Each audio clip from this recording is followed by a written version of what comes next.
Ngiye kubagezaho itangazo rikomeye cyane risohowe na Repubulika ya Demokarasi ya Kongo, guverinoma ya Repubulika ya Demokarasi ya Kongo, aho isohoye itangazo rijyanye n'imyigaragambyo imaze iminsi ibera mu bice bigenzurwa na AFC M23, aho AFC M23 ubwo ndavuga nka Alliance Fleuve Congo, harimo M23 n'indi mitwe igiye itandukanye yagiye iyomekaho, harimo na Twirwaneho. Nyuma yaho bafashe umujyi wa Uvira, abaturage babonye itandukaniro rya Kinshasa na AFC. Ibi byose rero byagaragariye mu minsi y'akababaro bari bamazemo igihe, bari bamazemo imyaka myinshi, aho Wazalendo irangajwe imbere na General Yakutumba ndetse n'abandi batandukanye b'Abazalendo, aho bari bamaze iminsi babica, ndetse imvugo z'urwango by'umwihariko ku Batutsi zarakomeje kugaragara mu mujyi wa Uvira. Ibi byatumye rero abaturage ba Uvira babona itandukaniro, ndetse n'ibitangazamakuru mpuzamahanga abazungu babona ko Uvira yerekanye intege nke za Kinshasa, yerekanye ubwicanyi bwakorwaga na Wazalendo na FARDC ndetse n'abasoda b'Abarundi. Nyuma y'urugamba rero AFC M23 yatsinzemo iryo huriro ryose, bagaragaje intege nke zabo ngabo nyuma yo guha abaturage amahoro n'umutekano batigeze babona mu myaka myinshi ishize. Abaturage ba Uvira rero bakoze imyigaragambyo karundura, imyigaragambyo ikomeye cyane yamagana igitekerezo cyangwa icyifuzo cy'amahanga, by'umwihariko Leta Zunze Ubumwe za Amerika, aho Leta Zunze Ubumwe za Amerika zasabye ko AFC M23 yava mu bice bya Uvira. Abaturage bakavuga bati icyo dushaka ni amahoro, aba bagabo mubona bari hano bari kuduha amahoro. Iyo myigaragambyo yakomereje mu bindi bice bya Kivu y'Amajyepfo na Kivu y'Amajyaruguru. Ubwo ndavuga ku wa mbere habaye imyigaragambyo yabereye i Goma. Igoma habaye imyigaragambyo ikomeye cyane, bari kwamagana kuba abasirikare ba AFC M23 bava muri Uvira, bijyanye nuko bifuza ko bagenzi babo, abaturage b'Abakongomani bagenzi babo muri Uvira, nabo basoma cyangwa basogongera ku mahoro AFC M23 yahaye abaturage ba Goma. Ngira ngo naho murabizi ubwicanyi bwinshi bwakomeje kugenda buhabera, badatinya no kwica abasirikare b'igihugu. Uyu munsi rero ku itariki 23 Ukuboza 2025 nabwo habaye imyigaragambyo ikomeye cyane yahereye mu mujyi wa Sake, Bukavu, Rucuru na Masisi. Hose hakaba hari imyigaragambyo ikomeye cyane aho abaturage bashyigikiraga AFC M23.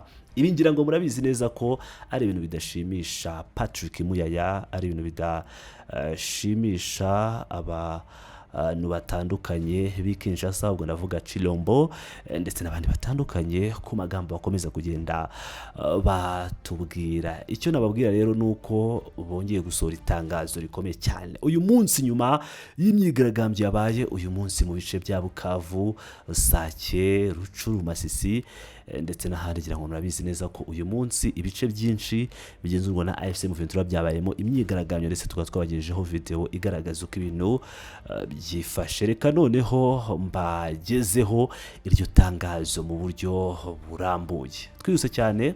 Guverinoma yatangiye itangazo ivuga ati guverinoma iramagana imyigaragambyo yahatiwe abaturage b'abasivile mu bice biri mu maboko y'igisirikare cy'u Rwanda. Kinshasa kwa 23 Ukuboza 2025, guverinoma ya Repubulika ya Demokarasi ya Kongo iragaragaza impungenge zikomeye ku bijyanye n'imyigaragambyo y'agahato yateguwe mu duce twinshi tw'azuba bw'igihugu turi mu maboko y'igisirikare cy'u Rwanda, ikorwa n'abarwanyi ba M23 bakorana n'ingabo z'u Rwanda RDF. Imyigaragambyo yagaragaye by'umwihariko y'Uvira ku wa 16 Ukuboza, Ikamanyora ku wa 19 Ukuboza, Igoma kwa 22 Ukuboza, Bukavu, Sake kuri wa 23 Ukuboza 2025. Guverinoma iramagana byimazeyo ibikorwa bidakwiye bigamije guhatira abaturage b'abasivile, harimo abagore n'urubyiruko, kwitabira imyigaragambyo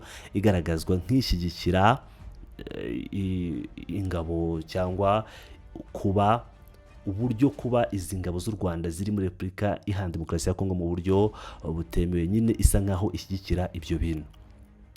mu gihe ngo izo ngabo z'u Rwanda zigaruriye igihugu n'ababafasha. Izi ngeso ngo zikaba zikomeje kugenda zikoreshwa mu buryo bwa politike ndetse no mu buryo bwa psychologique cyangwa uburyo bwo kuba bahahamura abaturage ndetse yaba imiryango n'abaturage, ngo bikaba bigereranywa n'ifatwa ry'abantu benshi nk'imbohe icyarimwe. Guverinoma yibutsa byimazeyo ko kugerageza gukoresha abanyekongo nk'ingabo z'abantu cyangwa nk'ibikoresho bya propagande bigamije kwegereza uburenganzira igikorwa cyo kwigarurira igihugu gishyizweho n'igihugu giteranye ari ukwica bikomeye ubusugire bw'igihugu, kandi bikaba n'icyaha kigaragara gikozwe mu buryo bwo kwica uburenganzira bwa muntu.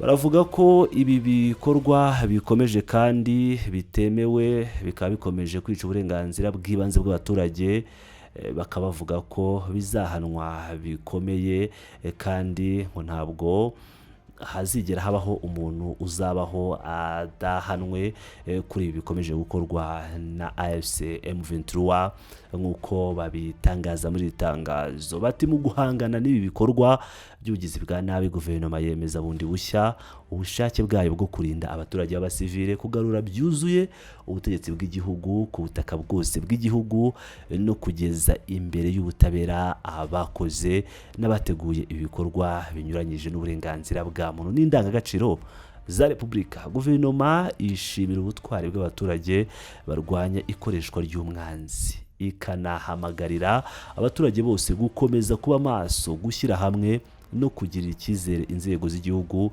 n'ingabo za Repubulika FARDC zikora ubutaruhuka mu kurinda ubutaka bw'igihugu, umutekano w'abaturage no kubungabunga amahoro.